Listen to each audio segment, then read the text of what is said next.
Então, o nosso tema é Preparando a Noiva de Cristo para as Bodas. A gente viu todo o significado disso daí. Nós vimos quem é a noiva. Vou ficar de costas para vocês.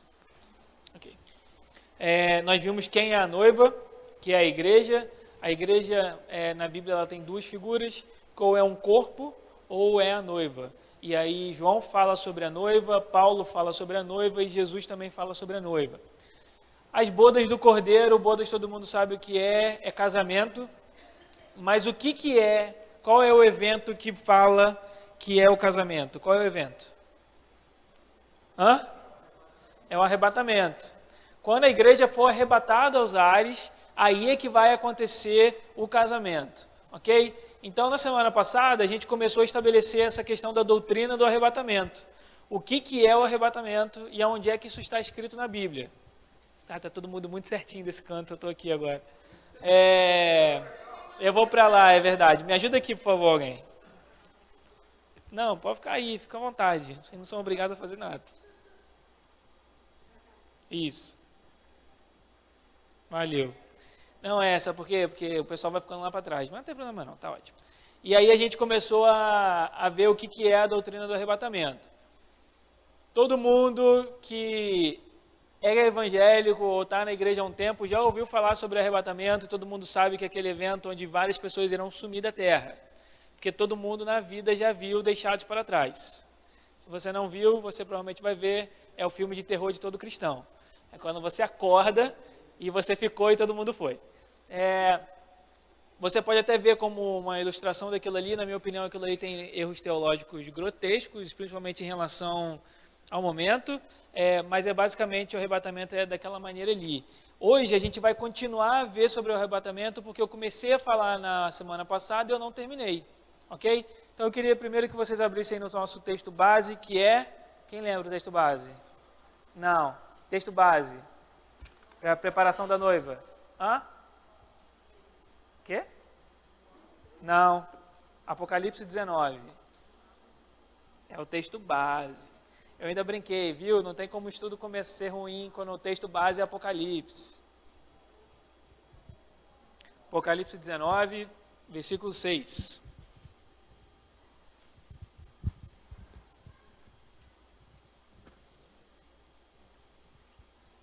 Apocalipse 19, versículo 6. Diz assim: E eu ouvi como se fosse a voz de uma grande multidão, e como a voz de muitas águas, e como a voz de poderosos trovões, dizendo: Aleluia, porque o Senhor Deus onipotente reina. Alegremo-nos e regozijemo-nos e demos honra a Ele, porque as bodas do Cordeiro chegou, e a sua esposa já se preparou. E foi-lhe concedido que se vestisse de linho fino, puro e resplandecente, porque o linho fino é a justiça dos santos. E ele disse-me: Escreve: Abençoados são aqueles que são chamados à ceia das bodas do Cordeiro. E disse-me: Estas são as verdadeiras palavras de Deus. Então esse texto aqui, ele mostra o momento que vai acontecer as bodas do Cordeiro. Ou seja, o momento exato do casamento de Jesus com a igreja. Nós não estamos vivendo ainda o versículo 7. Alegremo-nos e regozijemo-nos e demos honra a Ele, porque as bodas do Cordeiro chegou e a sua esposa já se preparou. Nós ainda não estamos no tempo do versículo 7. Nós estamos um momento anterior ao versículo 7, que é o momento da preparação. Aqui no versículo 7, a noiva já estava pronta, a esposa já se preparou e a boda do Cordeiro chegou. A boda do Cordeiro não chegou, porque se tivesse chegado, todos nós já teríamos sido arrebatados, amém? Glória a Deus. Nós estamos nesse período de preparação. É por isso que o tema do estudo é preparando a noiva para o casamento. Ok? Aí a gente viu o significado de todos esses versículos, eu expliquei versículo por versículo, e eu também expliquei o versículo 8. E foi-lhe concedido que se vestisse de linho fino, puro e resplandecente, porque o linho fino é a justiça dos santos. Isso aqui fala de uma mudança de roupa, fala de uma mudança de caráter, de uma limpeza. O linho fino, o próprio João já explica, porque, na verdade é o anjo que fala com ele, porque o linho fino é a justiça dos santos. Então, toda vez que alguém se converte, ele recebe a justificação de Deus. Lembra disso? A justificação é quando você deixa de receber a culpa que você merecia pelos seus pecados e você é declarado inocente. O linho puro, o que significa pureza? Santidade. Essa noiva, a noiva que Jesus vai vir para pegar para o casamento, é uma igreja santa, é uma igreja sem ruga, sem mácula nenhuma. E por último, resplandecente. O que é resplandecente? Vestido de glória. No momento do arrebatamento, muito bem, não sei quem falou não, mas glória a Deus, muito bem. Escreveu, isso aí. No momento do arrebatamento, todos nós iremos receber um novo corpo. E eu vou explicar bastante sobre isso hoje. Mas todos nós iremos receber um novo corpo. Esse corpo que nós iremos receber é um corpo glorificado, que não se corrompe, que não envelhece, que não fica mais doente, que não tem mais necessidade nenhuma e que é revestido da glória de Deus. Glória a Deus? Então todos nós seremos vestidos da glória de Deus. E aí no versículo 9 diz, ele disse-me, escreve, abençoados são aqueles que são chamados a ser das bodas do Cordeiro. Esse abençoado que bom, feliz são aqueles que são chamados à boda. Porque a galera que não for chamada à boda vai passar por maus bocados no momento em que ficar. E eu vou também, se der tempo, eu falo um pouquinho sobre isso ainda hoje. Você que for arrebatado, irmão, glória a Deus. Eu que for arrebatado, amém, glória a Deus. Mas a galera que ficar vai sofrer bastante nesse período que eles vão ficar na terra. Ok? E a gente vai tentar falar um pouquinho disso aí hoje. Qual é o texto na Bíblia que fala sobre arrebatamento? Qual? Não, vocês estão cismados com Mateus 24. Qual é o texto na Bíblia que fala sobre arrebatamento? Olha aí nas anotações. 1 Tessalonicenses 4. Tessalonicenses. Vai para 1 Tessalonicenses.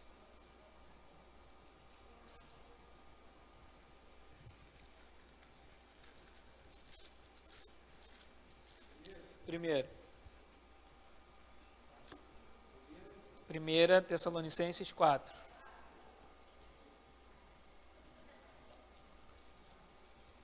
Logo depois de Colossenses, Filipenses, Colossenses, Tessalonicenses.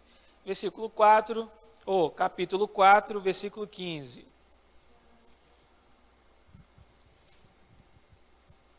Esse aqui é o principal texto que fala sobre arrebatamento. Então todo mundo sabe que a igreja vai ser arrebatada, todo mundo já ouviu essa história. Para uma galera que não é crente, isso parece coisa de filme. Quando a gente fala que uma galera vai sumir da terra de uma hora para outra, vai ser o arrebatamento. Mais do que qualquer coisa você tem que ter na cabeça, você precisa saber que é um evento espiritual, irmãos. Na minha opinião, e eu vou mostrar isso na Bíblia, o arrebatamento ele precede a vinda de Cristo. Então, primeiro o arrebatamento acontece, depois Jesus volta a segunda vez para reinar. Isso está bem numa ordem cronológica em Apocalipse 19, daqui a pouco eu mostro para vocês em Mateus 24. Então, primeiro o arrebatamento vai acontecer. Nós iremos nos unir ao Pai nos ares, a Jesus, iremos casar com Ele, e depois Jesus vai voltar para reinar, e consequentemente nós iremos retornar com Ele. Então, arrebatamento, 1 Tessalonicenses 4, versículo 15, diz assim, afirmamos pela palavra do Senhor que nós, os que ficarmos vivos para a vinda do Senhor, de modo algum precederemos os que já faleceram, porque ouvida a voz do arcanjo e ressoada a trombeta de Deus, o próprio Senhor, isso aí é Jesus, descerá do céu com grande brado, e os que morreram em Cristo ressuscitarão primeiro. Depois nós, os que estivermos vivos, seremos arrebatados com Ele nas nuvens, ao encontro do Senhor nos ares, e assim estaremos para sempre com o Senhor. Portanto, consolai-vos uns aos outros com essas palavras. Amém? E aí a gente viu o que significa arrebatamento. Arrebatamento em grego é harpazo, a galera que não estava aí, mas acho que todo mundo estava. Harpazo significa agarrar, arrancar, puxar, lançar a rede, levar para longe e tomar a força. Então significa dizer que quando você for arrebatado, você vai ser tomado à força. Você não vai escolher o momento do arrebatamento. E você não vai escolher... não, Jesus, não volta agora, volta amanhã, volta semana que vem, ou você podia ter voltado ontem, agora eu não quero mais, espera um cadinho, não é isso. Você vai ser tomado à força. Isso é muito complicado, porque a Bíblia não diz como que isso vai acontecer, mas pelo significado da palavra, isso significa que vai ser de repente. vai ser arrancado à força. Então você imagina um cara que está dirigindo um carro, e isso mostra muito daquele filme Deixados para Trás, um cara que está dirigindo um carro e ele vai ser arrebatado. Vai ser um caos. Se não houver uma espécie de providência divina, e a gente não sabe como isso vai acontecer, porque Deus não se explica, e Ele não explicou isso, vai ser muito louco, porque você que está dirigindo um carro, eu que dirijo, do nada eu sou arrebatado, vai saber o que vai acontecer com o meu carro. Uma pessoa que está dentro do avião, ou uma mãe que acabou de dar à luz, ou um grupo de amigos que estão na empresa, e do nada uma galera some. Então, assim, vai ser um caos, vai ser, na minha opinião, deve gerar um pânico generalizado, mas isso vai ser muito rápido. Aconteceu o arrebatamento, vamos nos unir, Jesus volta. Fala.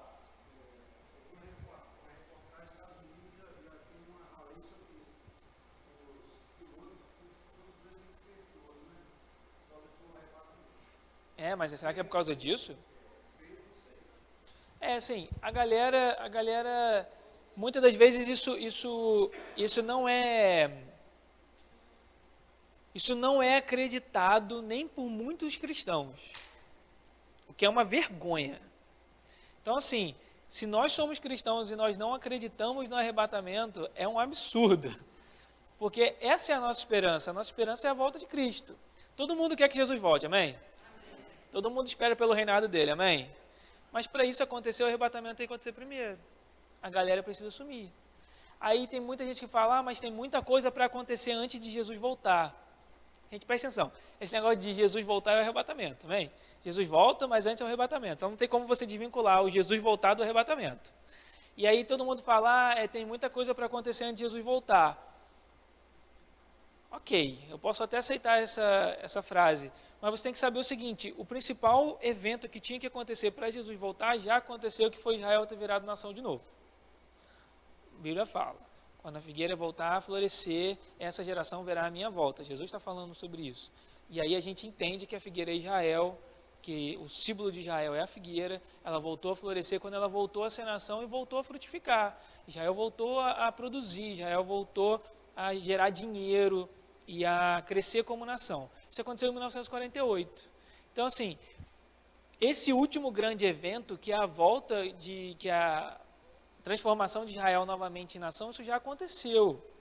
Tá certo? Tem muita coisa para acontecer, tem um terremoto, não sei o que a Bíblia fala de Isaías e tudo mais, ok. Na minha opinião, esse terremoto acontece no momento do arrebatamento.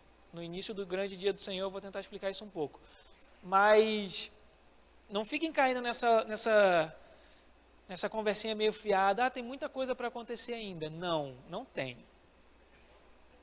O terremoto acontece todo dia, mas a Bíblia fala de um terremoto que é o grande dia do Senhor, que vai destruir bastante coisa na terra, quem está em Isaías 20. Mas o principal evento que aconteceria, ou que deveria acontecer antes da volta de Jesus, é Israel voltar a ser nação, que já aconteceu. Ok? Então fala. Oi? A construção do templo também. Na minha opinião, a construção do templo vai acontecer durante a tribulação. A construção do templo, as partes do templo, que talvez seja a parte mais demorada, todas elas já estão prontas. A parte de... Uma outra coisa interessantíssima sobre essa questão do templo é o seguinte, nos tempos de Moisés, o templo precisa ser reconstruído e os sacrifícios precisam voltar a ser feitos, inclusive sacrifícios de animais. Existia uma novilha na Bíblia que só existia naquela época. Depois ela entrou em extinção, que é uma novilha vermelha. Eles conseguiram geneticamente voltar a produzir essa novilha questão de uns 5 anos atrás. Então até uma novilha que já não existia mais, agora ela já existe. Talvez isso fosse o mais complicado, porque isso há 20 anos atrás não seria possível, graças ao avanço de ciência. Mas sim, o templo precisa ser reconstruído, a mesquita que está lá precisa ser destruída, o templo precisa ser reconstruído, porque o anticristo vai se assentar no trono do templo, que é a assolação, ou grande assolação, como dizem em Apocalipse. Então ele precisa se sentar ali, se assentar ali e ser adorado pelas nações. Nesse momento Jesus volta. Fala. Antes do quê? Na minha opinião, sim. Então, assim, isso que eu falei da última vez. Existem pessoas que acham que vai ser depois, que o arrebatamento é antes da tribulação. Tem gente que acha que é no meio, tem gente que acha que é no final. Todo mundo já sabe Segundo Mateus 24 e Apocalipse 20, na minha opinião, é depois. Se você deseja acreditar que é antes, não tem problema, você não vai para o inferno por causa disso. Sinta-se livre. Eu só gostaria que você me provasse na Bíblia que o arrebatamento é antes, porque não existe. Fala. Abre Mateus 24. Mateus 24? Sim. É isso que eu estou falando. Sintam-se livre para acreditar, se você quiser, que o arrebatamento vai ser antes. Eu só não vejo base bíblica. É um pensamento antissemita, onde você pensa que a igreja vai ser salva, mas Israel vai sofrer. Eu já vi ele ensinando sobre isso, ele fica irritadíssimo com esse tipo de pergunta, porque ele acha extremamente ofensivo. Existem homens e mulheres de Deus, preste atenção nisso. Existem homens e mulheres de Deus que acham que o arrebatamento vai ser antes. A Valnice, por exemplo, eu já vi ela ensinando sobre isso, ela acha que o arrebatamento é no início da tribulação. Mulher de Deus, cabeçuda pra caramba de Bíblia, sabe muito mais do que todos nós juntos. Ela acha que o arrebatamento vai ser antes. Não vejo base bíblica para isso. E vou provar o porquê. Mateus 24, versículo 29. Mateus 24 é o principal texto, talvez, sobre o fim dos tempos. Mateus 24, Apocalipse e Daniel. Isso aqui é Jesus falando, a vinda do Filho do Homem. Logo depois, Mateus 24, 29, logo depois da tribulação daqueles dias,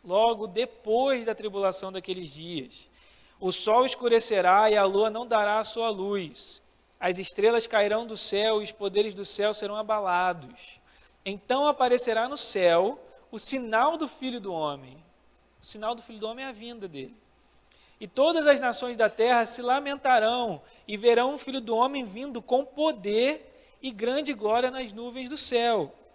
E ele enviará seus anjos com alto som de trombeta, os quais reunirão seus escolhidos desde os quatro ventos de uma a outra extremidade do céu. O versículo 31 é o arrebatamento. E ele enviará seus anjos com alto som de trombeta, os quais reunirão seus escolhidos desde os quatro ventos de uma a outra extremidade do céu.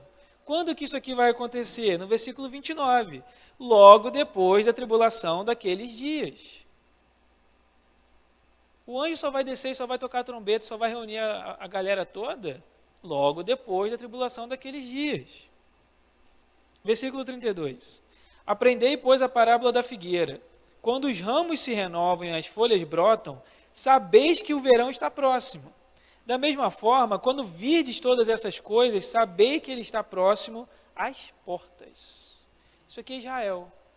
Quando fala que ele está às portas, quer dizer que a sua volta é iminente. Iminência não é eu falar assim, Jesus volta em breve. Jesus volta em breve, eu coloco que Jesus volta no futuro. Quando eu falo que Jesus está às portas e a sua volta é iminente, significa que a qualquer momento pode acontecer. Ok? 34. Em verdade vos digo que esta geração não passará sem que todas essas coisas aconteçam. Significa que a geração que viu Israel brotar novamente, essa geração verá a volta de Cristo. Ok? Então, versículo 29, logo depois da tribulação daqueles dias, versículo 31, e ele enviará os seus anjos com alto som de trombeta, os quais reunirão seus escolhidos. É esse negócio de que fala que o arrebatamento é antes da tribulação. Bom, Jesus, que é Jesus, em Mateus 24, ele fala que é logo depois da tribulação. Vai para Apocalipse 20.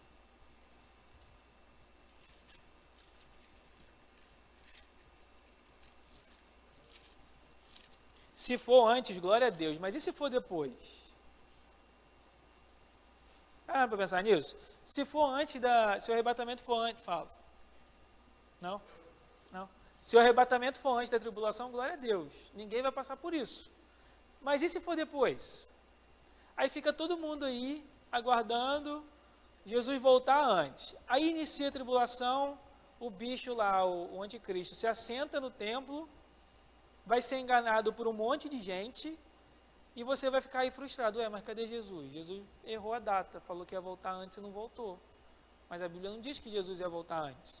Apocalipse 20, versículo 4.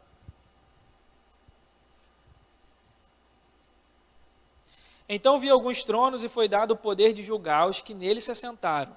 e vi as almas dos que foram degolados por causa do testemunho de Jesus e da palavra de Deus, os quais não adoraram a besta nem a sua imagem e não receberam sinal na testa nem nas mãos. Eles reviveram e reinaram com Cristo durante 1000 anos. Mas os outros mortos não reviveram até que completasse 1000 anos. Essa é a primeira ressurreição. Essa galera aqui, ó, versículo 4. Então vi alguns tronos e foi dado o poder de julgar os que neles se assentaram. E vi as almas dos que foram degolados por causa do testemunho de Jesus. Essa galera que morreu por causa do testemunho de Jesus, são os mártires. Ok. Mas muita gente vai ser perseguida durante a tribulação. A igreja vai ser perseguida durante a tribulação. Lembra da execução das 10 pragas do Egito? Todo mundo lembra dessa história. O povo de Israel estava no Egito ou não estava no Egito? Estava no Egito. Mas eles foram guardados sobrenaturalmente. Na minha opinião, vai ser igual a praga do Egito. Porque tem um paralelo muito bom entre as pragas e a tribulação. Que aqui as 10 pragas foram a tribulação. Inclusive a última praga, que foi a das trevas, se eu não me engano. É o grande dia do Senhor, aquilo ali. Da mesma maneira que Israel foi sustentado sobrenaturalmente, muitos cristãos e a igreja também vai ser, mas muita gente também vai morrer. Paulo fala isso, bem-aventurados são os que são perseguidos por minha causa, né? Jesus fala também no Sermão do Monte. Abre Mateus 9. Oi, só um instantinho. Mateus 9. Não é Mateus 9, é Mateus 5. Mateus 5, versículo 11. Bem-aventurados sois quando vos insultarem, perseguirem, mentindo, disserem todo mal contra vós por minha causa. Alegrai-vos e exultai, pois a vossa recompensa no céu é grande, porque assim perseguiram os profetas que viveram antes de vós. Jesus prepara a galera para passar pela perseguição. Então, assim, muita gente vai, na minha opinião, vai sofrer durante a tribulação, mas a igreja vai ser sustentada. Amém? Segundo Mateus 24... 1 Tessalonicenses 4 e Apocalipse 20, isso vai acontecer ao final. Tranquilo? Fala.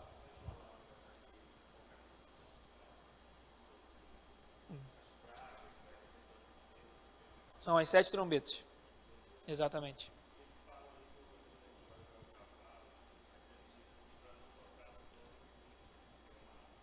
Não me lembro. Né?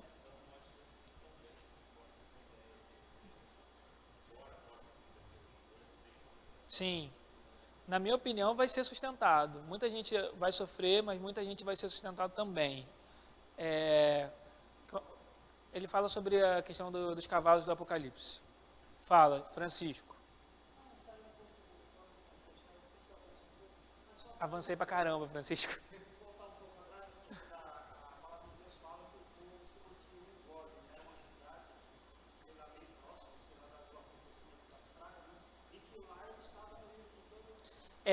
Aí você precisa saber, realmente, existe essa questão geográfica que era onde os escravos viviam, mas todos eles estavam debaixo do Império Egípcio, porque eles eram escravos do Egito. Agora, algumas pragas independiam do território, era igual a praga dos primogênitos. Tanto que no final, tiveram que colocar o sangue, fazer a Páscoa, porque se isso não acontecesse, inclusive os filhos do povo que estava no Egito também morreriam. Então, por mais que eles estivessem separados geograficamente, a praga pegaria a todos. Só não pegou porque o Senhor sobrenaturalmente guardou eles. Ok? Fala. 7 anos de tribulação, segundo a profecia de Daniel. Seguindo. Oi. Sim. Deixa eu voltar para lá. Vai para Mateus 24 de novo.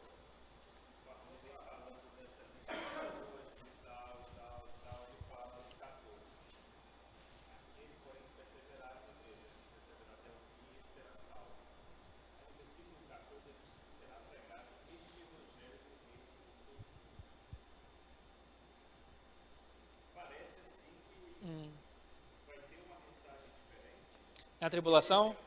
Na tribulação? Tem gente que fala que sim.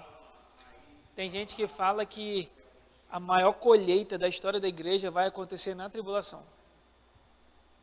Tem muita gente que ensina isso, por sinal. Mateus 24, versículo 13.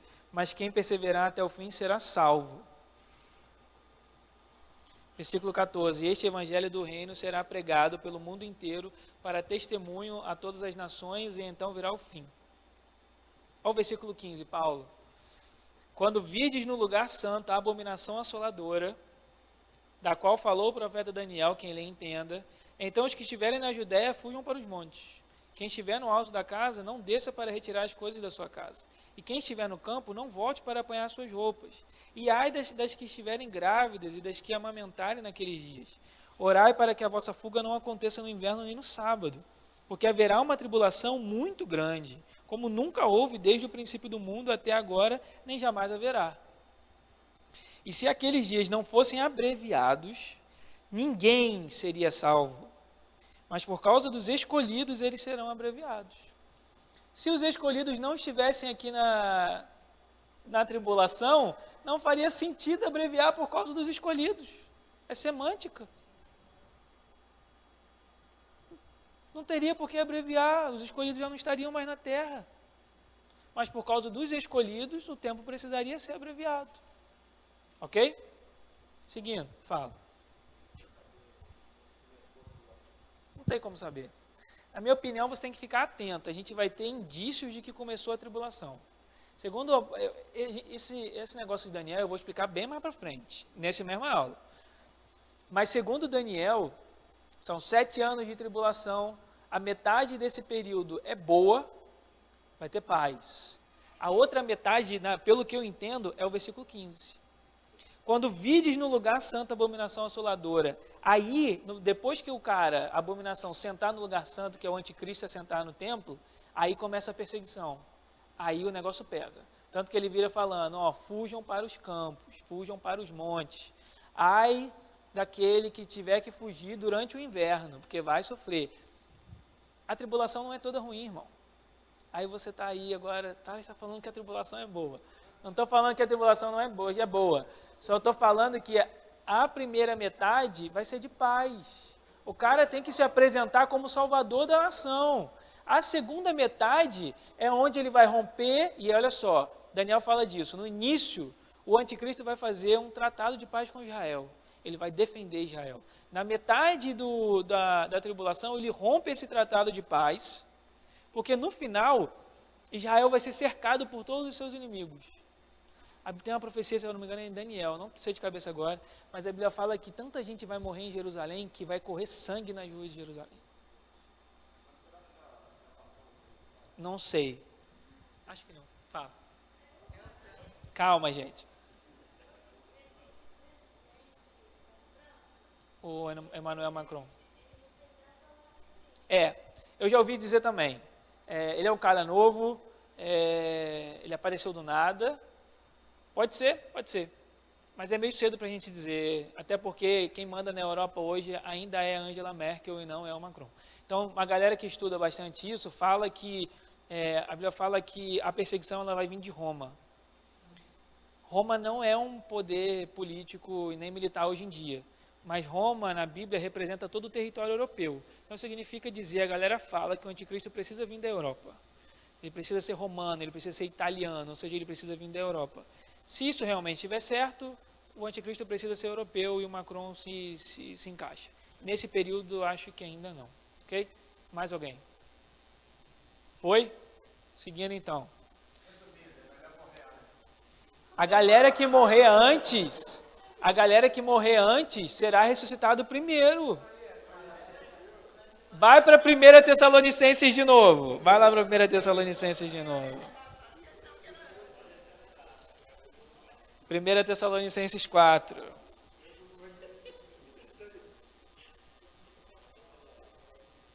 Versículo 16, olha o que ele falou. Porque ouvida a voz do arcanjo e ressoada a trombeta de Deus, o próprio Senhor descerá do céu com grande brado. E os que morreram em Cristo ressuscitarão primeiro. 1 Tessalonicenses 4,16. Então, se a galera que morreu e morreu em Cristo, vai ser ressuscitado primeiro. 17. Depois, nós, os que estivermos vivos, seremos arrebatados. Eu vou explicar essa passagem palavra por palavra. Exatamente. Agora em maio, o meu pai dando um terror na galera. Mas agora em maio, faz 70 anos. Na Bíblia, uma geração bíblica, ela dura 70 anos.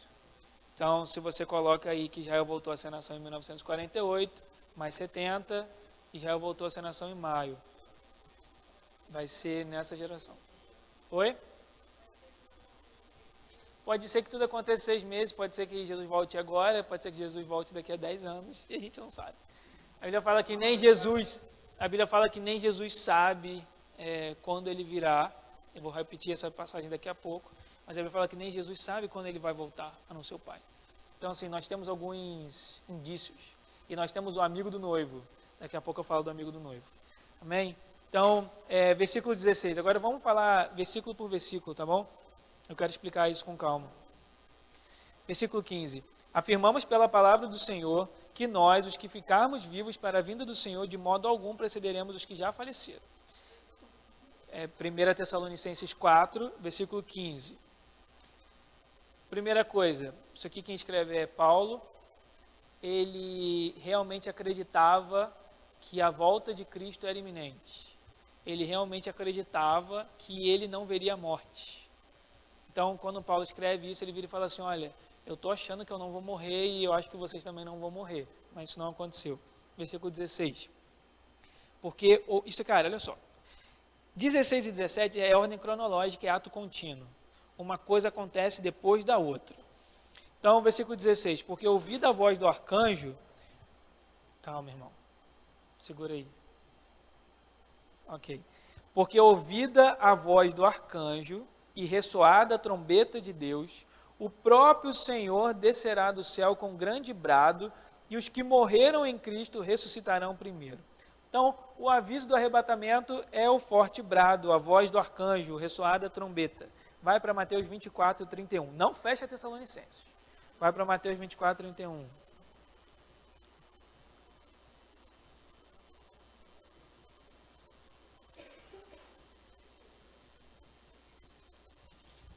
Mateus 24, 31. E ele enviará seus anjos com alto som de trombeta, os quais reunirão seus escolhidos desde os 4 ventos de uma a outra extremidade do céu. Então, da mesma maneira que o texto de Tessalonicenses fala que o arrebatamento ele é precedido por um som de trombeta, Jesus também fala desse mesmo som de trombeta em Mateus 24, 31. Vai agora para Apocalipse 11, 15. Não fecha Tessalonicenses.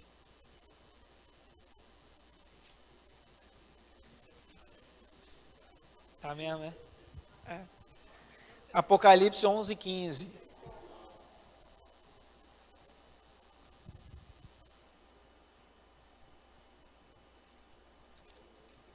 A partir do Apocalipse... Só folheia sua Bíblia aí para eu te mostrar. Se você está no celular, não vai ter como você fazer isso. Vai para Apocalipse 8. Ainda mais se a sua Bíblia tiver subtítulos, vai ser melhor ainda. Apocalipse 8 diz assim: a abertura do 7º selo, os 7 anjos com as 7 trombetas, as 4 primeiras trombetas. Então a Bíblia fala que esses eventos dos fins dos dias, dos fins dos tempos, terão 7 trombetas. Cada trombeta vai ser um julgamento sobre a terra. Ok? Então, versículo 7, 8, 7. O primeiro anjo tocou sua trombeta e foram lançados na terra granizo e fogo misturado com sangue, e 1/3 da terra, 1/3 das florestas e toda a relva verde foram queimados. Então, a tribulação já começa com uma galera morrendo e boa parte da terra sendo destruída. Versículo 8. O segundo anjo tocou sua trombeta e foi lançado no mar algo como um grande monte em chamas, e 1/3 do mar transformou-se em sangue. Segunda trombeta, outra calamidade. Cada trombeta é um juízo. Cada trombeta é um juízo. A galera que estuda isso fala que as primeiras 4 trombetas são o início das dores. A quinta e a sexta é o final da tribulação, a pior parte. E nós vamos para a 7ª trombeta, que é Apocalipse 11, que é o que nos interessa aqui agora. É Apocalipse 11, versículo 15. Oi? É só evento global, não vai ser nada regional, não tem nada que vai acontecer apenas em Macaé e ninguém vai ficar sabendo, ok? Vai ser todo mundo. Fala.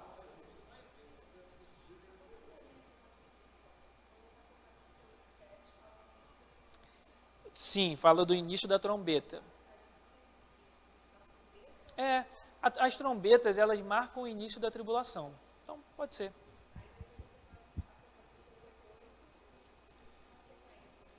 O Apocalipse 8:7 é a primeira trombeta. O 8:8 é a segunda trombeta.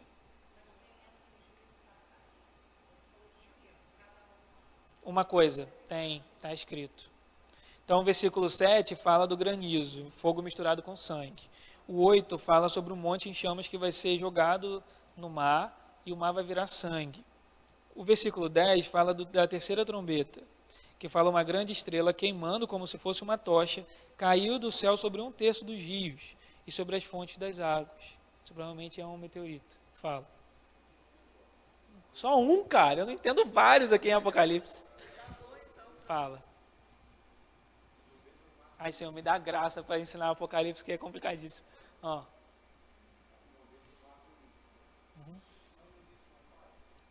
Sim, o início é paz em sentido de governo. Só que é aquilo que você precisa saber, o anticristo ele aparece em um ambiente caótico. Porque se não fosse caótico, ninguém precisaria de um único governante. Então existe um caos na terra e ele aparece como uma solução para todo o caos. É por isso que todas as nações irão segui-lo. Se aparece um Macron da vida hoje em dia, ninguém liga. Está todo mundo em paz. Todo mundo em paz, lógico, né? Fale, rapidinho, tem alguém na sua frente. Quem foi aqui? Guilherme. Sim, muita coisa natural.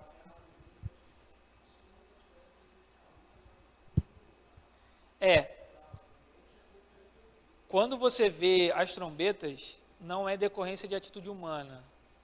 Ela é uma decorrência de um exercício, de um juízo proclamado por Deus. Sim. É um juízo proclamado por Deus, igual foi nas pragas no Egito, que foram juízos sobre o povo do Egito, pela perseguição de Israel, igual aconteceu em Sodoma e Gomorra, como proclamação de juízo por causa do pecado da cidade. Fala. É um só.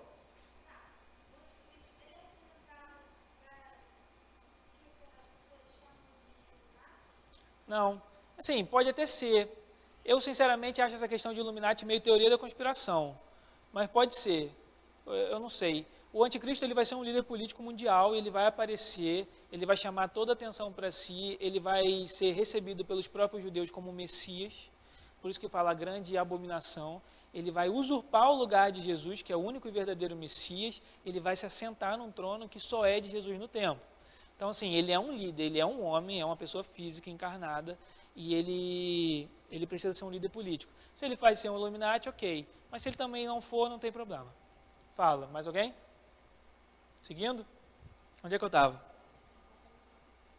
Vamos agora para Apocalipse 11:5. Érica, cada trombeta é um juízo. Ok? Eu não vou ler todas, não. A partir no 9 tem a quinta trombeta, no 9 tem a quinta e tem a sexta. E no capítulo 11 tem a sétima, que é o que nos interessa aqui.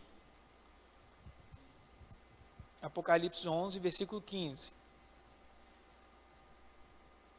O sétimo anjo tocou a sua trombeta e surgiram do céu fortes vozes que diziam, versículo 20, olha que beleza esse versículo, versículo 15 ainda. O reino do mundo passou a ser de nosso Senhor e de seu Cristo, e ele reinará pelos séculos dos séculos. Os 24 anciãos que estavam assentados em seus tronos diante de Deus prostraram-se sobre o rosto e adoraram a Deus, dizendo, graças te damos, Senhor, Deus Todo-Poderoso, que és e que eras, porque assumiste teu grande poder e começastes a reinar. As nações se enfureceram, então veio a tua ira, o tempo de serem julgados os mortos e de dar-lhes recompensas a teus servos, os profetas, aos santos e aos que temem o teu nome, aos pequenos e grandes, e de destruíres os que destroem a terra. Então se abriu o santuário de Deus que está no céu, e nele foi vista a arca da sua aliança. Houve relâmpagos, vozes, trovões, terremoto e forte granizo. A última trombeta, a sétima trombeta, na minha opinião, marca o arrebatamento. Da mesma maneira que o arrebatamento diz que ele é precedido por uma trombeta em 1 Tessalonicenses 4, em Mateus 24 também fala da trombeta. Essa trombeta, tudo indica que é a 7ª trombeta. Quando a 7ª trombeta tocar, o arrebatamento acontece. Volta para 1 Tessalonicenses. Quem tem alguma pergunta? Oh, que benção. 1 Tessalonicenses. Pelo amor de Deus, gente, se vocês não estão entendendo, me fala.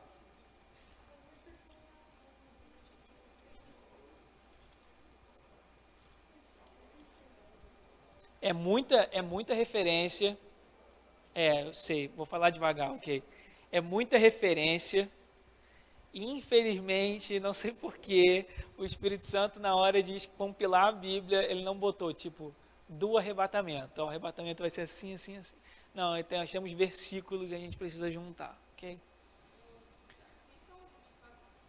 Não faço a menor ideia. Quem são os 24 anciões? Não faço a menor, juro para você, não faço a menor ideia.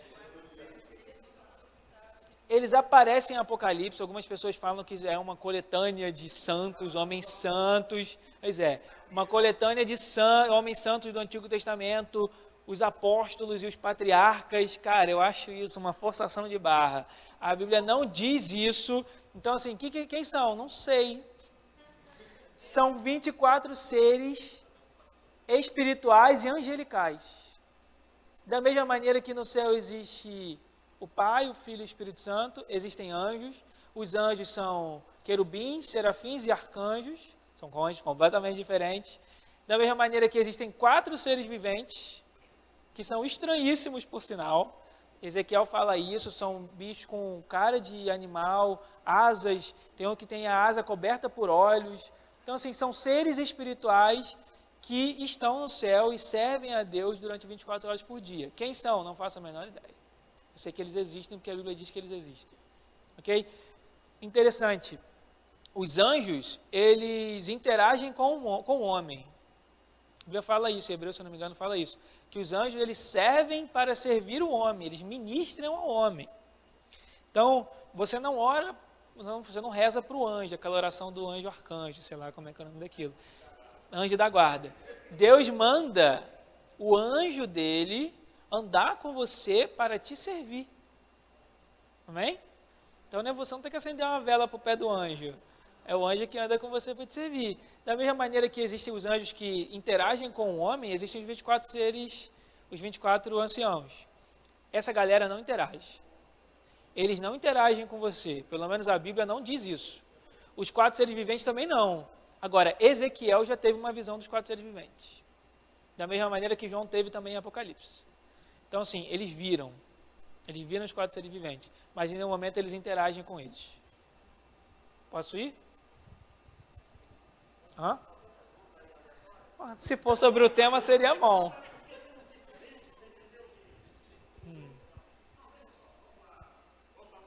De novo, ao início.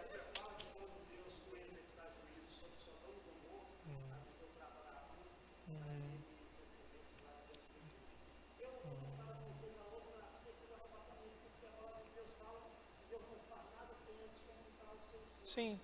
É o amigo do noivo. Eu vou chegar nessa figura. Calma.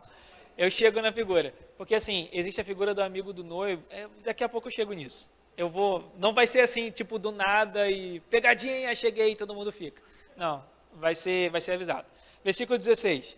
Porque ouvida a voz do arcanjo e ressoada a trombeta de Deus, o próprio Senhor Jesus descerá. Então, quando toca a trombeta, o próprio Jesus vem. Amém? Ele vem. Versículo 17. Depois nós, os que estivermos vivos, seremos versículo 16 ainda. O próprio Senhor Jesus descerá do céu com grande brado. Por que grande brado? Por que grande brado? Nesse momento, 1 Tessalonicenses 4,16. É porque vocês estão no celular e se perdem.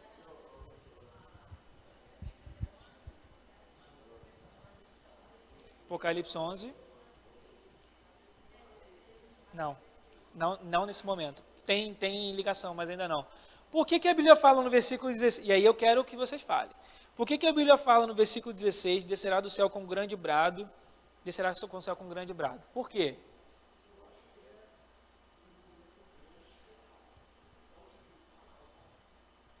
Tá, Jesus está descendo para quê aqui? Jesus está descendo para... Calma. Jesus está descendo para quê aqui? Não é 300. Ah! Jesus está descendo para quê? Para buscar a noiva. Então Jesus não está descendo aqui para governar. Preste atenção no texto. Jesus não está descendo para governar aqui. Jesus está descendo para encontrar a noiva. Por que ele grita então? Alegria, exatamente. A noiva, no casamento judaico, e assim como algumas pessoas, alguns países no Ocidente, a noiva cobria o rosto. E aí o noivo vinha de longe e a noiva descobria o rosto.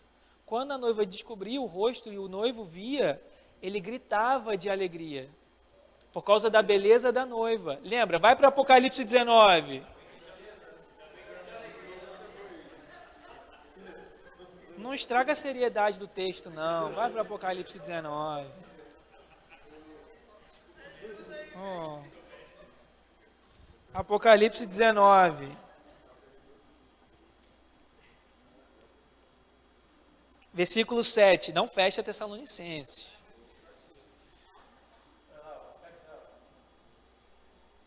Isso. Apocalipse 19, versículo 7. Apocalipse 19, versículo 7. Por favor. Alegremo-nos e exultemos e demos glória a Ele, porque chegou o momento das bodas do Cordeiro e a sua noiva já se preparou.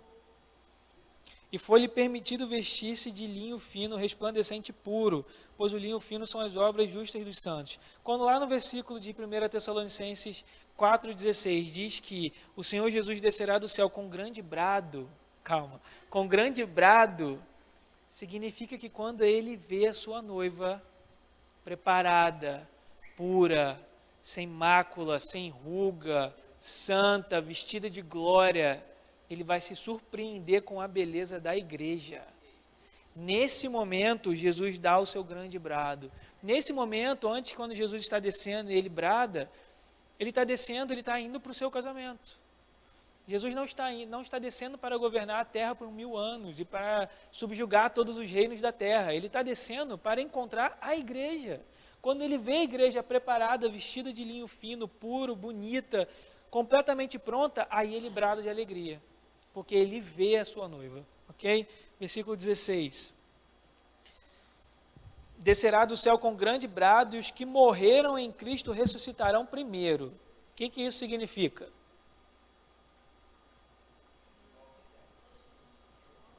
O que isso significa? Ressuscitarão os santos que morreram em Cristo.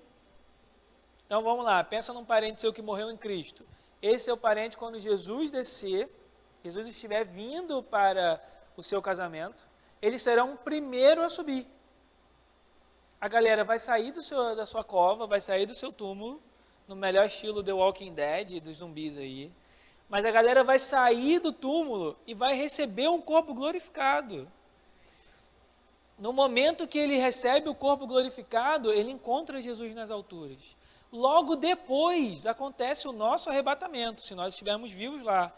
Logo depois acontece o nosso arrebatamento, versículo 17. Depois, nós, os que estivermos vivos, seremos arrebatados com eles nas nuvens.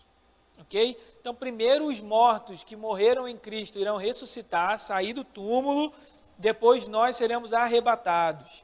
Vai para Atos 8:39, não fecha Tessalonicenses. Atos 8:39. Alexandre, minha bateria está acabando. Atos 8:39.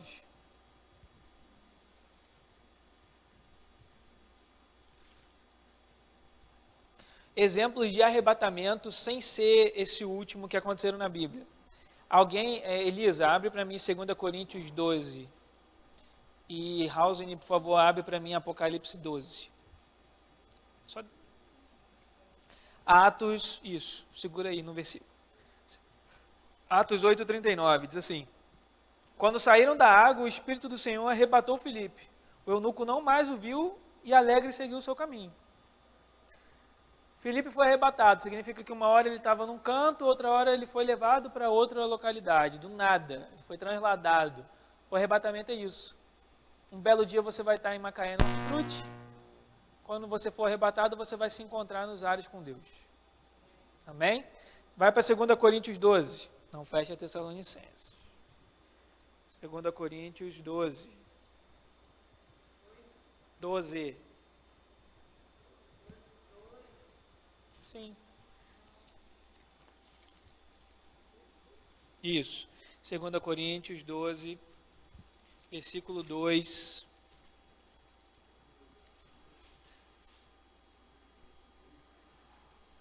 E versículo 4. 2 e 4. Conheço um homem em Cristo que há 14 anos foi arrebatado ao terceiro céu. Se foi no corpo ou fora do corpo, não entendo exatamente, Deus o sabe. Foi arrebatado ao paraíso e ouviu palavras inexprimíveis, as quais não é concedido ao homem comentar. Paulo está contando da experiência de um conhecido dele que foi arrebatado ao céu do nada. Ele vira e fala assim, eu não sei como que isso aconteceu, se ele foi em espírito ou se ele foi em corpo. Mas enquanto ele estava arrebatado, ele ouviu coisas que ele não pode mais contar. Quando você para ler Apocalipse, no final, João fala, e muitas outras coisas eu vi, mas eu não tive permissão para relatar. Daniel também fala isso no final do livro. O anjo fala para Daniel, guarde essas palavras para o tempo devido, porque agora não é dado a você conhecer nem falar sobre esses mistérios. Isso é uma boa dica para a galera que ouve bastante Deus. Não é só porque você ouve coisas de Deus que você precisa sair por aí falando. Tem coisa que Deus vai te falar, valeu. Tem coisa que Deus vai te falar e você não é para você falar na hora. Então, além de quando você ouvir a voz de Deus, você discernir e julgar aquilo com base na Bíblia, você precisa perguntar para o Espírito Santo, é hora de eu falar ou é hora de eu calar? Não é só porque você recebeu um monte de coisa que você precisa sair por aí falando. Ok? Outro texto para a gente terminar essa parte de arrebatamento. Vai para Apocalipse 12. A House vai ler. Espera aí, House.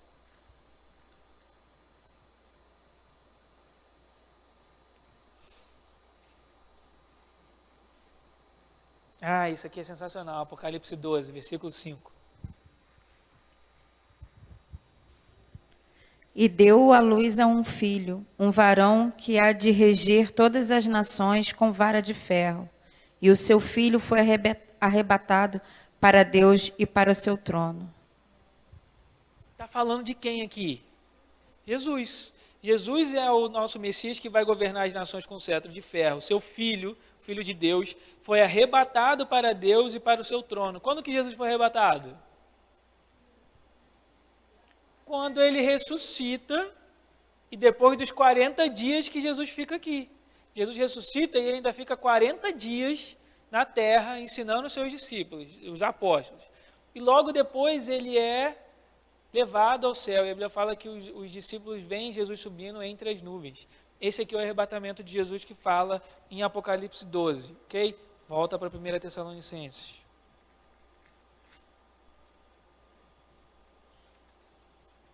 Arrebatado nos ares. Esse arrebatado nos ares aí, ou arrebatado nas nuvens, é muito o que a gente falou aí sobre Jesus que está em Atos 1,9. Eu não vou ler, mas você pode anotar aí, Atos 1,9. Isso é o céu. Quando a Bíblia fala que a igreja vai ser levada aos ares, que os mortos irão ressuscitar, irão encontrar Jesus nos ares, e que nós que estivermos vivos iremos ser arrebatados e encontrar Jesus nos ares, isso é céu. Isso é céu. O judeu, ele acredita que esse ar, na cosmologia judaica, é uma dimensão entre o nosso céu e o céu de Deus. Então a gente fica meio numa mistura ali. É muito difícil a gente concordar com eles, dá a entender que é o céu onde Deus está, onde Deus habita, ok? Versículo 17. Melhor parte. Depois nós, os que estivermos vivos, seremos arrebatados com ele nas nuvens, ao encontro do nosso Senhor nos ares. Quando você for arrebatado ao céu, você não vai com o seu corpinho físico.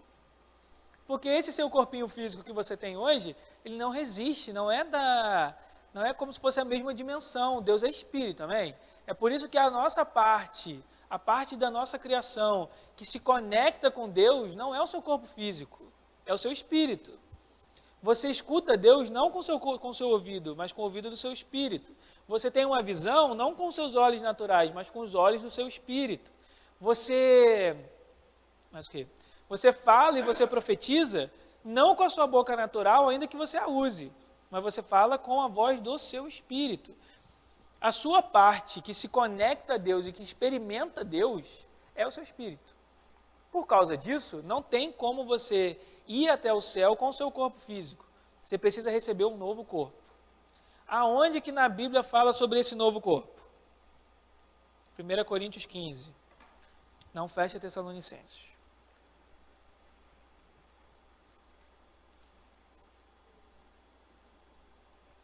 1 Coríntios 15.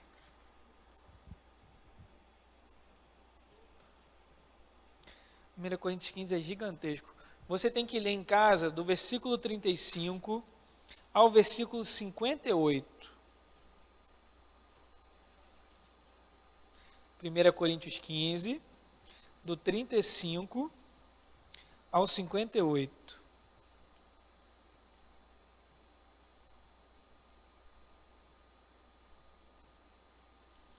Deixa eu ver se tem algum versículo específico. Versículo 42. Assim também é a ressurreição dos mortos. Isso aqui está falando da galera que vai ressuscitar e vai ir para o céu antes da gente que vai estar vivo lá no dia.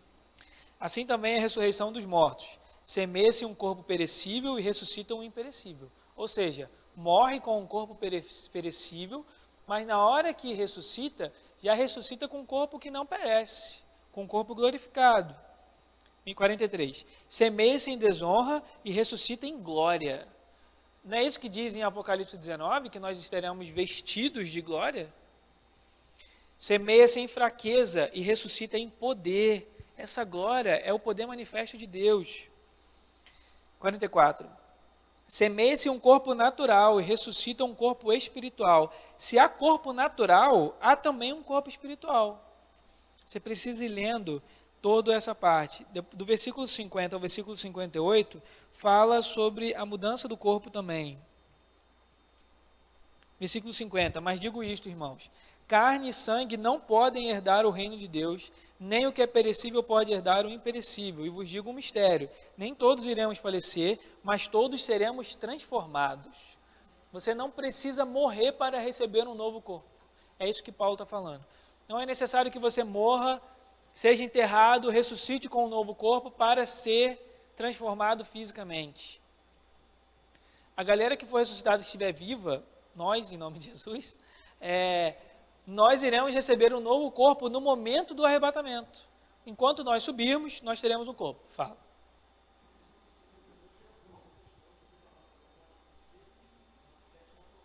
É. 52, Guilherme falou muito bem. 52. No momento, num abrir e fechar de olhos. Olha como é que vai ser rápido o negócio. Piscou, arrebatou. Não vai nem mais rápido do que puxar um band-aid. No momento, num abrir e fechar de olhos, ao som da última trombeta, da sétima. Cadê? Porque a trombeta soará e os mortos ressuscitarão imperecíveis, e nós seremos transformados. Paulo escreve isso aqui antes de João. Ok? Tranquilo? Então, nós receberemos um corpo glorificado. Agora vai para 2 Coríntios 5. 2 Coríntios, versículo 5. Anota essas referências que eu estou falando um monte de coisa, porque nada disso tem... Perdeu, galera? Ah, não. 5. Não tem. Eu vou voltar a usar quadro branco, acho que vai ajudar. Na próxima aula eu volto a usar o quadro branco. 2 Coríntios 5. É porque ali não tem todas as referências. Porque o slide é só um guia.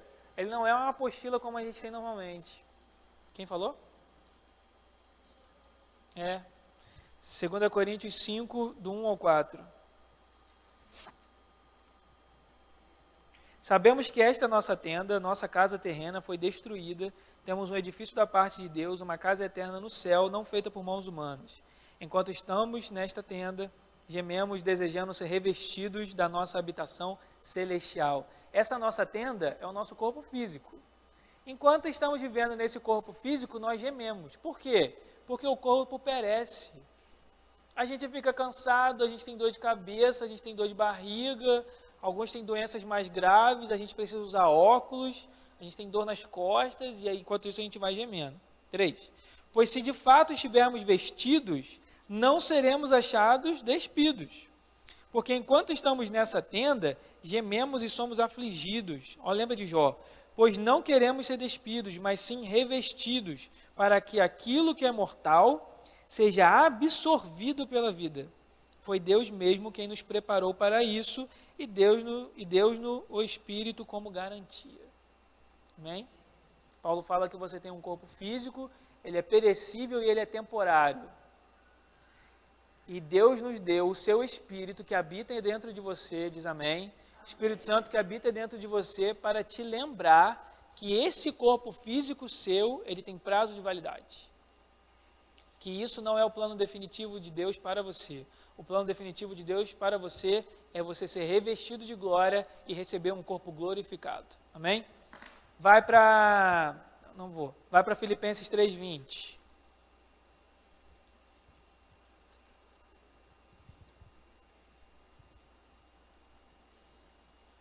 Filipenses 3:20.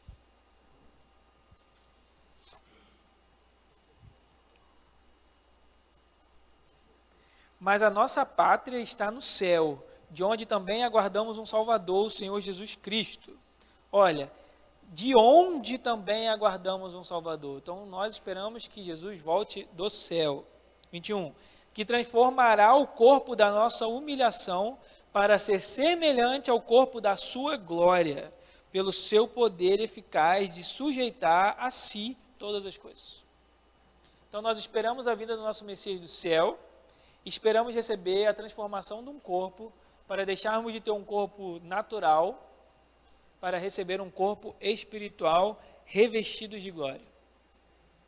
É igual Adão e Eva antes de cair no Éden. Eles estavam vestidos de glória. É igual a noiva da história do texto de Apocalipse 19, vestido de linho puro, fino e resplandecente. Ou seja, atos de justiça, santidade e glória. Ok? Oi.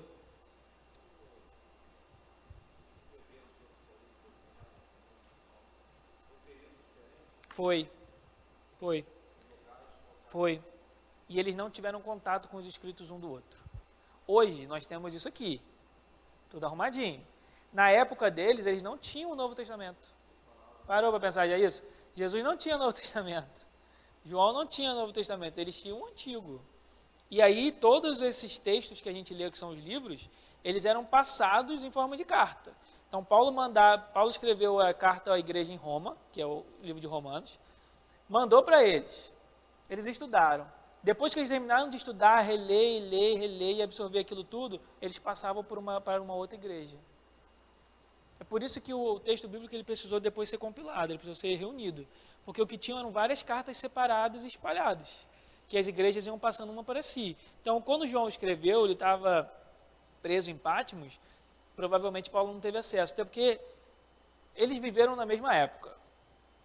Tanto que Paulo briga com Pedro na Bíblia. Eles têm um desentendimento. Mas eles não tinham muito acesso, não tinha como se falar dessa maneira. Não tinha celular. E se eu não me engano, nesse momento de João, Paulo, se eu não me engano, ou estava preso ou já tinha morrido. Não tenho certeza da cronologia, certo? Mas ou ele estava preso ou ele tinha morrido. Cara, não tem como duvidar a Bíblia. É isso que dá a validação, porque assim, exatamente, como que falam a mesma coisa, sendo que não tiveram acesso à visão de um e do outro? Paulo escreve isso, mas ele não teve acesso à revelação de Apocalipse. Aí você fala assim, mas João teve acesso ao texto de Ezequiel. João provavelmente era analfabeto. Tem um forte indício que, na verdade, João ele não escreve o Apocalipse, mas ele dita Apocalipse. Ele dita, assim como Pedro ditava. Pedro era praticamente um analfabeto.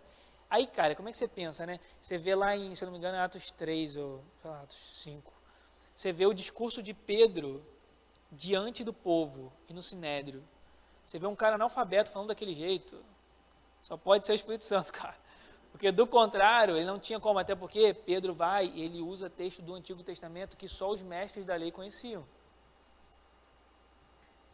Quando você para analisar a Bíblia, não tem como você questionar a validade dela.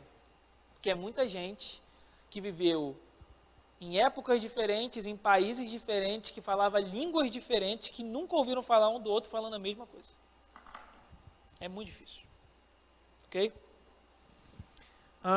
Então, volta para Tessalonicenses. Então, o texto de Tessalonicenses fala que primeiro os mortos irão ressuscitar, depois você que vai ser arrebatado vai encontrar com Jesus. Vai haver uma união de crentes, ok? Vai haver os crentes que já morreram, ressuscitaram, junto com os crentes que não morreram. Toda essa galera vai ser reunida. Olha, o importante é o versículo 17. Depois nós, os que estivermos vivos, seremos arrebatados com ele nas nuvens, ao encontro do Senhor nos ares. Casamos com ele. E assim estaremos para sempre com o Senhor. Ok? Estaremos para sempre com o Senhor. Agora vai para Apocalipse 19 com esse texto em mente. Estaremos para sempre com o Senhor. Apocalipse 19.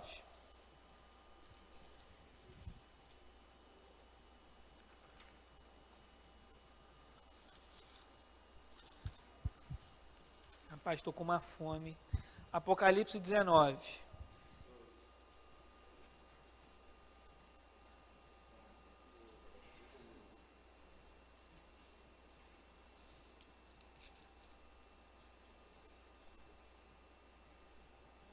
Então, no versículo 7 de Apocalipse 19, fala sobre o momento exato desse casamento. Então, para você ler Apocalipse 19, 7, você precisa ler com 1 Tessalonicenses 4, que é o que explica esse momento, é o que explica o versículo 7, quando nós estaremos juntos dele. E aí, o que diz lá em Apocalipse 4, 17? E nós estaremos com Deus para sempre. Estaremos com o Senhor para sempre. Agora vai para Apocalipse 19, versículo 11. Olha isso. Então vi no céu aberto um cavalo branco e o seu cavaleiro chama-se Fiel e Verdadeiro. Isso é Jesus. Apocalipse 19, versículo 11. Abrindo que eu vou beber uma água. Isso aqui é a visão de João, de Jesus glorioso descendo para reinar. Isso aqui é logo depois do casamento, ato contínuo. Igreja foi arrebatada, casamos com ele, Jesus volta. Apocalipse 19, 11.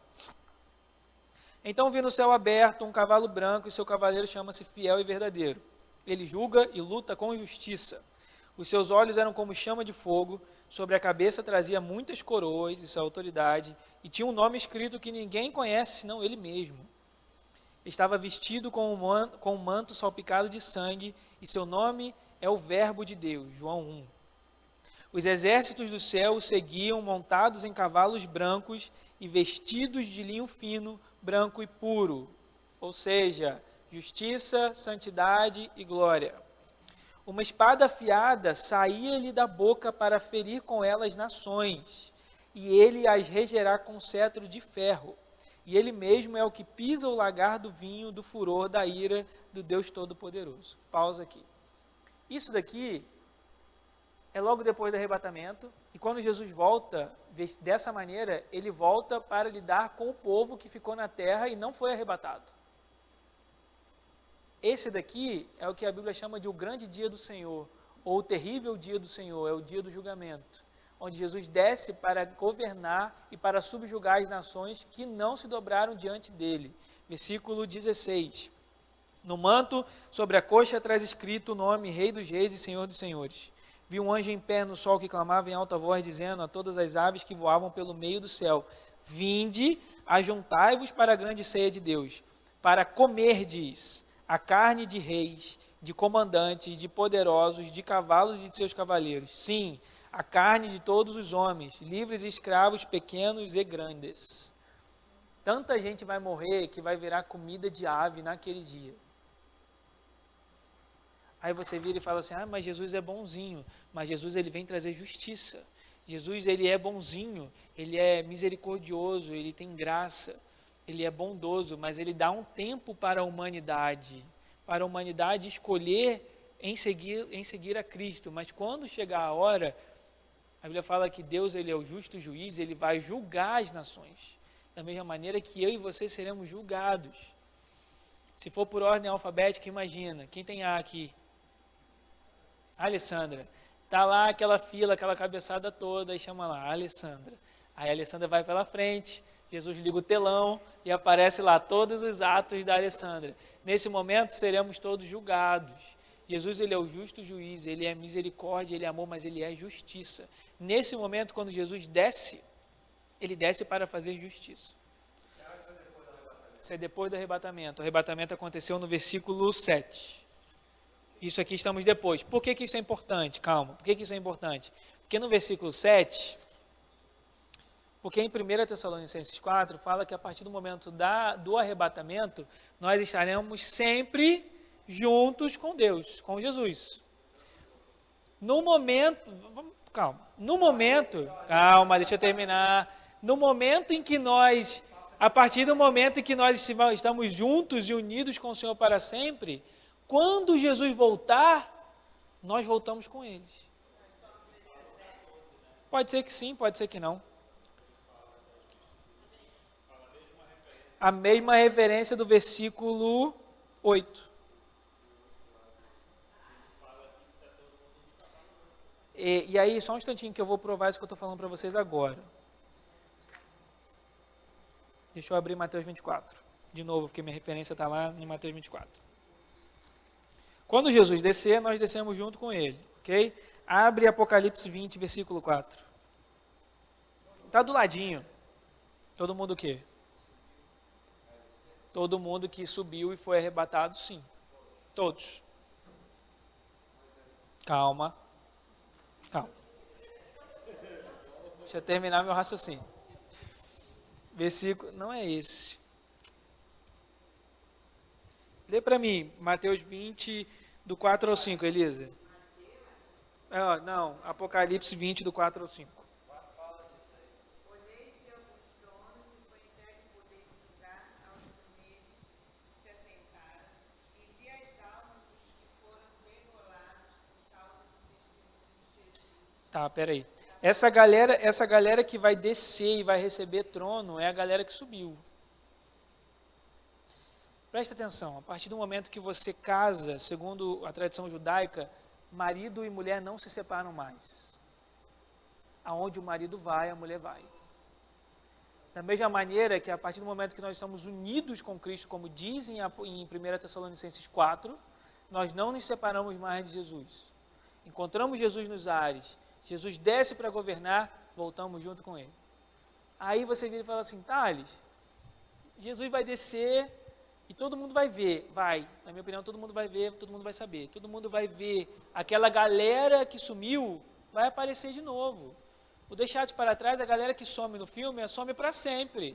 Você não vai ficar perdido numa outra dimensão, não. Você vai descer novamente. Apocalipse 12, deixa eu ver se é essa a referência.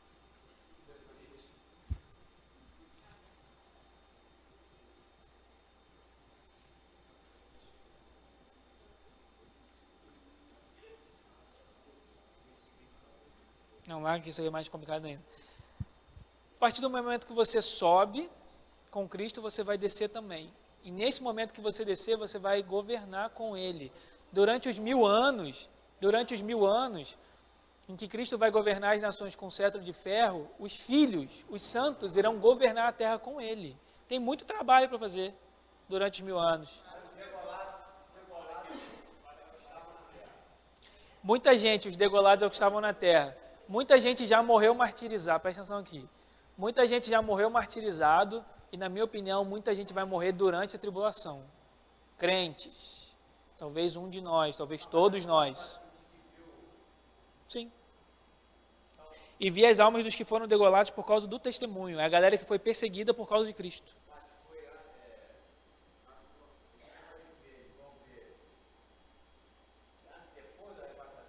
Isso aqui tudo já é depois do arrebatamento. Não. Não, entendi a pergunta agora. Vai no versículo 4, só para eu contextualizar o que ele está falando. Então vi, Apocalipse 20, versículo 4. Então vi alguns tronos e foi dado o poder de julgar os que neles se assentaram. E vi as almas dos que foram degolados por causa do testemunho de Jesus e da palavra de Deus. Ele está perguntando se essa galera aqui foi degolada depois ou antes? Antes. Antes. Antes da tribulação terminar. Não. Sim, não, tudo bem, mas essa galera que morreu, ela morreu perseguida. Ela não morre depois da tribulação, ela morre até a tribulação. A galera, por exemplo, hoje, que é morta no Afeganistão porque está lá pregando o evangelho. Esses são os martirizados por causa de Cristo. Fala. Vão. Toda a galera que foi morta vai ressuscitar. Seja ela morte natural, seja ela morte por martírio. Eles irão ressuscitar antes da gente. Eles irão ser arrebatados, levados aos ares antes da gente. É isso que diz. A galera que morreu vai primeiro. Quem? Exato, cara, é ato contínuo. Não vai ter aquela coisa, o pessoal foi semana passada, quando é que será que a gente vai? Não. Tipo, não, estamos esperando o busão passar. Não, é tudo junto. Olha aí, como é que pode falar também, isso aí do Marcos falou muito bem, no versículo 4 termina, e vi as almas dos que foram degolados por causa do testemunho de Jesus e da palavra de Deus, os que não adoraram a besta, nem a sua imagem, e não receberam o sinal da testa nem nas mãos. Elas reviveram e reinaram com Cristo durante 1000 anos. A galera então, isso aqui, tribulação. Todos nós vamos estar na tribulação.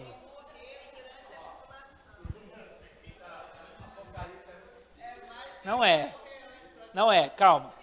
Mateus 24, presta atenção aqui. Mateus 20.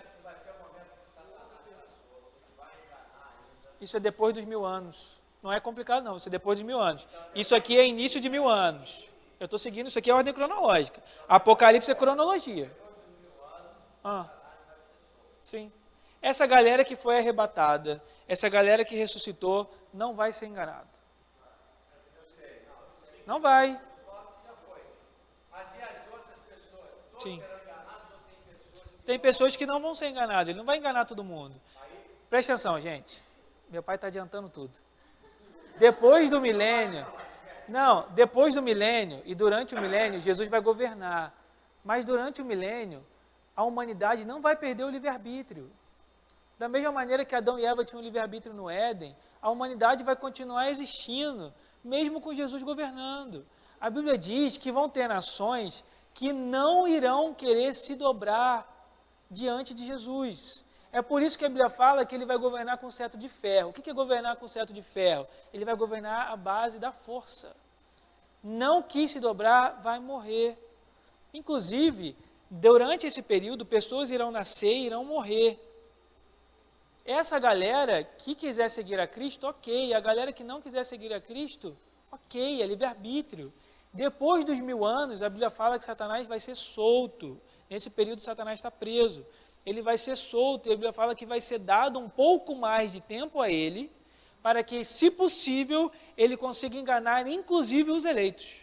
Inclusive a galera que está na terra e decidiu seguir a Cristo. Nesse período, muita gente ainda vai ser enganada e vai ser destruída. É isso. Cronologia, eu não estou depois de milênio ainda, estou no início. Você. Explica agora. Vai. Em casa a gente conversa, vai.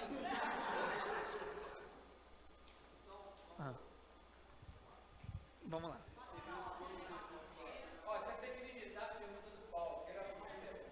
Vai, Paulo. Eu não posso conversar. Vai. Vai que eu tenho 10 minutos para terminar. A Alessandra está lá atrás esquecida, vai.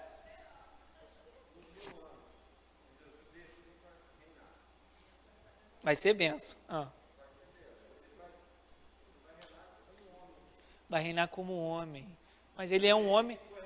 Ele vai governar como homem, Paulo. Como? Ele vai governar como homem.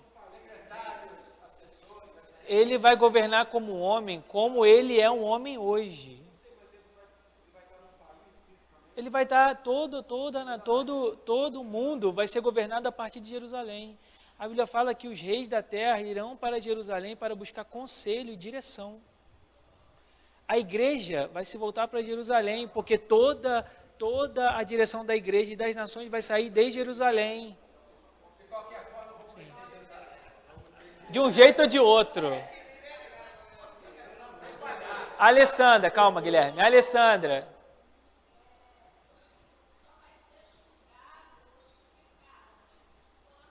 Não, todos nós iremos ser julgados. Só que o julgamento final é o que a Bíblia chama de julgamento do trono branco. Ele acontece no final de tudo. E aí, a galera que já foi arrebatada já sabe que foi salvo, mas mesmo assim vai ser julgado. A galera que morreu e não foi salvo, não morreu em Cristo, nesse período continua dormindo. Só ressuscita quem morreu em Cristo. A galera que morreu e não foi salvo continua dormindo, só vai ser ressuscitado no julgamento do trono branco, final de Apocalipse, e aí onde eles vão ser ressuscitados, ou para a vida eterna, ou para o inferno. Vai ser direto? Não, vai ser julgado. Oi? Sim. Oi? Quê? Vamos. Mas porque sim, todo mundo vai ser julgado, ai. Você pergunta, quando você ressuscitar, ou quando você estiver lá com Jesus, você fala, Jesus, não gostaria de ser julgado, porque eu me acho importante demais para ser julgado. Mas quando você falar isso, eu quero estar do seu lado, porque eu quero ver a cara de Jesus.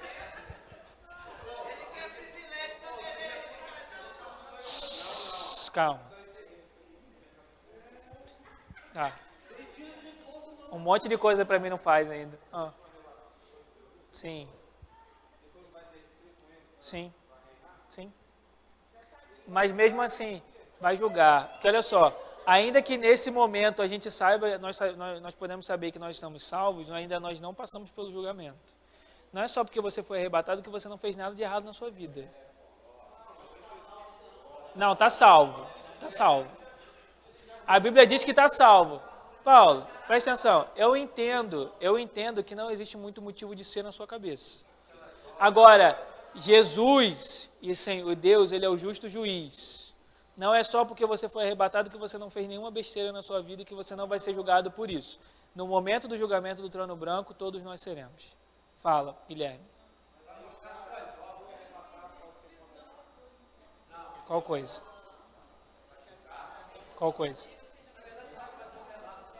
Vai ser julgado. Todo mundo vai ser julgado, só que você já sabe que você está salvo, mas você vai passar pelo julgamento. Pelo menos é a minha maneira de ver. Não sei, a Bíblia não fala. Não sei, isso aí a gente não sabe. Eu entendi. Calma. Sim. Na hora da tribulação já foi embora. Depois da tribulação. O arrebatamento estou falando do final da tribulação. Tem uma galera com a mão levantada desse canto aqui, você está furando fila. Vai. Não.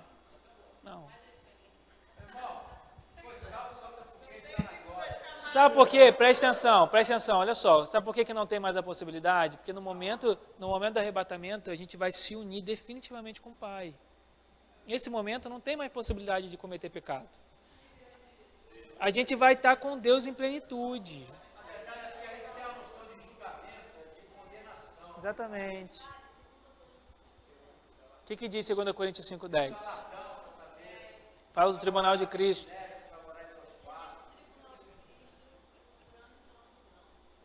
Segunda Coríntios 5,10. Vamos para 2 Coríntios 5,10. Se confundir mais, a culpa é de Nadilene. 2 Coríntios.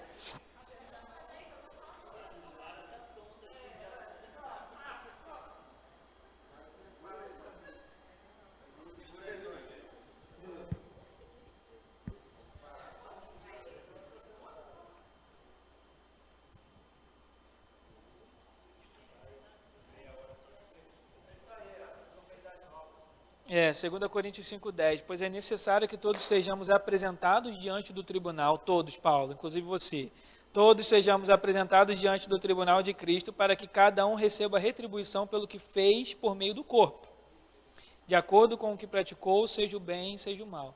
apesar de nós todos estarmos salvos, existem graus de retribuição que são os galardões. Calma, Gladilene. Tá? Quem levantou a mão ali? Guilherme.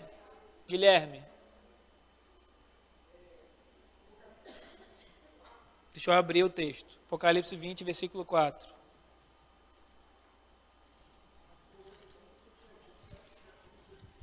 Calma aí. Versículo 4, vai.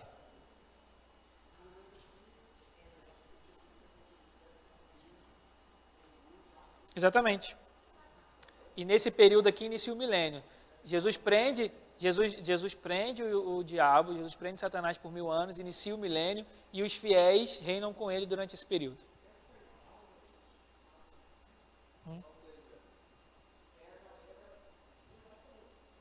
E a galera o quê? Olha o versículo 4 todo. Vi as almas dos que foram degolados por causa do testemunho de Jesus e da palavra de Deus, os que não adoraram a besta nem a sua imagem. Isso para mim delimita a galera que morreu martirizado durante a tribulação.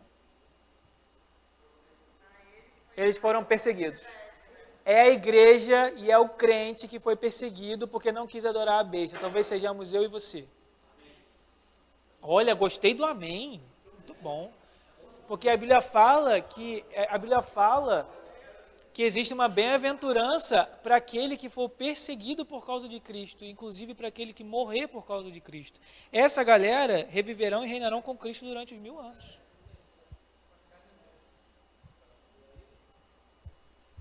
Fala.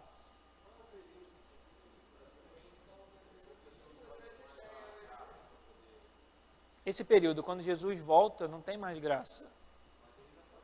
Sim, se ele quiser. Se ele reconhecer, se ele quiser, se ele se dobrar a Cristo.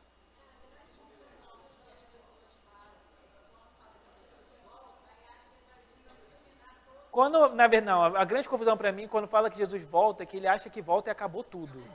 Tem muita coisa para acontecer depois que Jesus volta. Às vezes a gente fala assim, o fim de tudo é Jesus voltar. Não, irmão, não é ainda. Talvez seja o meio, mas o fim não. Vai.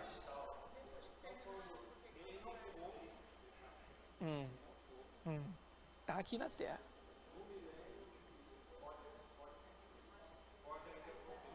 Pode. Se reconhecer Cristo, senão não teria lógica. Se reconhecer Cristo e se dobrar diante de Jesus, vai morrer e vai ser salvo. Essa galera depois é só no trono branco. Calma, eu vou explicar isso tudo com calma.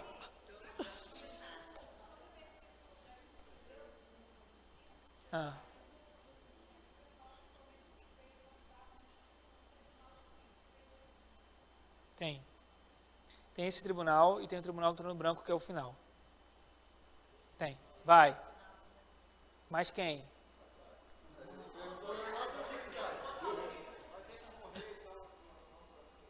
Depende. Você é quem na história?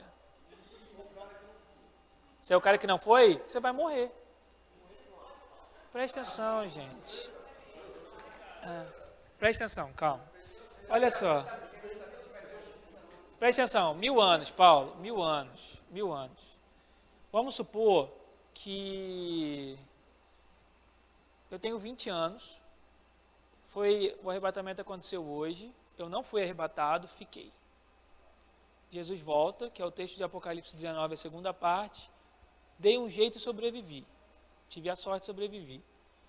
Lá, quando eu tenho 40 anos, eu conheço uma mulher, caso e tenho filhos. Mas, durante o milênio, eu escolhi seguir a Cristo. Eu vou viver 40, 50, 60, 70, 80 e pouco, morro de causas naturais. Eu morri. Eu não fui arrebatado. Eu não recebi um corpo glorificado ainda. Mas eu me submeti a Cristo. Morri salvo. No final dos 1000 anos, no julgamento do tribunal do trono branco, aquela coisa toda, eu vou ressuscitar para ser julgado. Nesse momento, se eu estiver salvo, aí sim eu recebo meu corpo glorificado, que nem você que já está no arrebatamento. Cara, 1000 anos, muita gente vai nascer, presta atenção, 1000 anos, muita gente vai nascer e vai morrer. Essa galera que nascer e morrer, e aí? Eles vão ter que ser ressuscitados para julgar. Por isso que o julgamento final é o final mesmo. Porque muita gente vai nascer e vai morrer nos 1000 anos. Se eu fizesse isso no quadro, com uma cronologia, ia ficar mais fácil. Na próxima aula eu faço isso. É o versículo 5 de Apocalipse 20. Mas os outros mortos não reviverão até que completasse 1000 anos. Essa é a primeira ressurreição. Ok? Mais alguém? Misericórdia. É muita coisa para acontecer. Sabe o que dificulta a gente entender Apocalipse? O filme Deixados para Trás. Aquele filme é uma praga. É muito boa no termo de ilustrar, mas ele deu um nó na cabeça da igreja que até hoje ninguém conseguiu te fazer. Porque aquilo bagunçou a cronologia na cabeça de todo crente. Todo crente. Hã? Iremos reinar eternamente com Cristo, na minha opinião, na terra, novos céus e nova terra, que é o que diz em Apocalipse 20 e 21, que é um retorno da criação ao Éden. E aí vai valer de vez e não vai ter mais diabo, porque todo mundo foi destruído. Morte e inferno, todo mundo destruído, só no final de Apocalipse. Ó, meu tempo acabou, viu?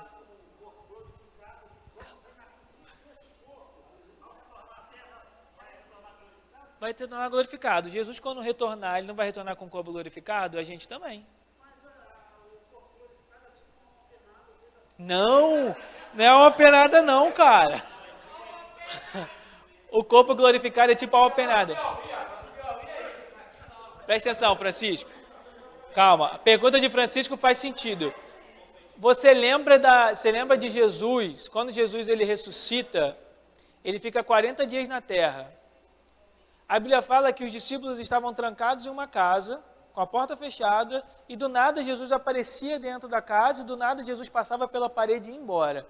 Naquele momento ele estava com o corpo glorificado, porque a Bíblia fala que ele sentava com os discípulos e comia com os discípulos. Ou seja, ele tinha um corpo físico, mas o corpo físico dele não era sujeito à matéria. Tanto que uma hora ele estava aqui, outra hora ele não estava aqui. Uma hora ele passava pelas portas, passava por parede. O seu corpinho glorificado vai ser igual ao corpinho glorificado de Jesus. Teremos um corpo físico, mas nós não iremos nos submeter à matéria. A gente não vai envelhecer, a gente não vai ter doença e a gente vai passar pelo lugar. A gente brinca, mas é isso aí, vai ser igual o X-Men. Já viu o X-Men com os mutantes, que a galera passa por parede? Vai ser igual o X-Men, vai ser maneiríssimo. Vai ser diferenciado com a galera que ficou no milênio, com certeza. Porque a gente não vai morrer. Nós vamos estar tudo com o corpo glorificado. O povo já está levantando para ir embora. Eu tenho medo. Qual noiva? Vai.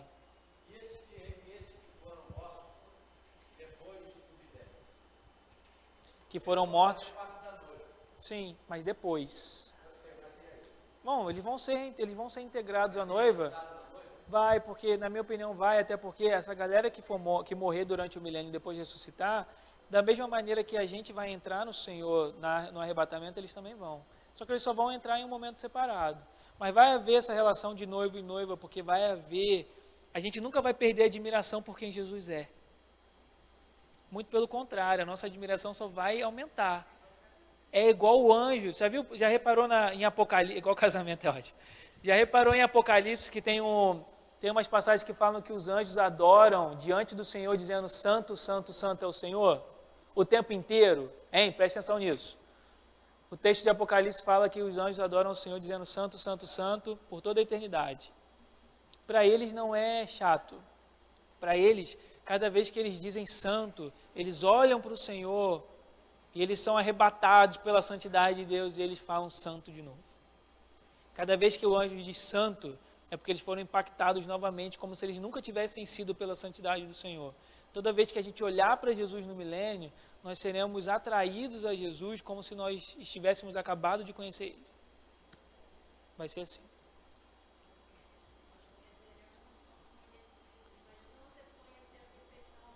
Vai ser pleno, a união vai ser plena.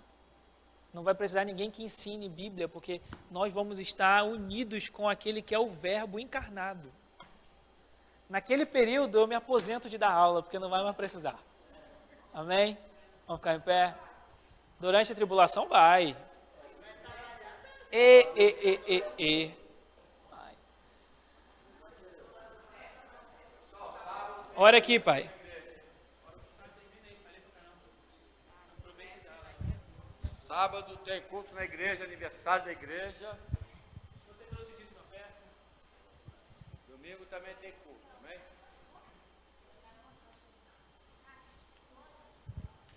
Amém.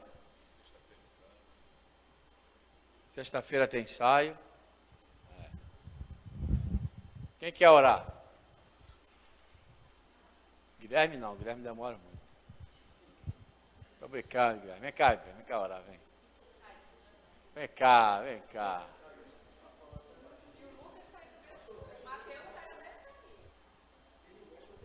Gosto, você é o Choquito. Como é que é? Você é o Choquito.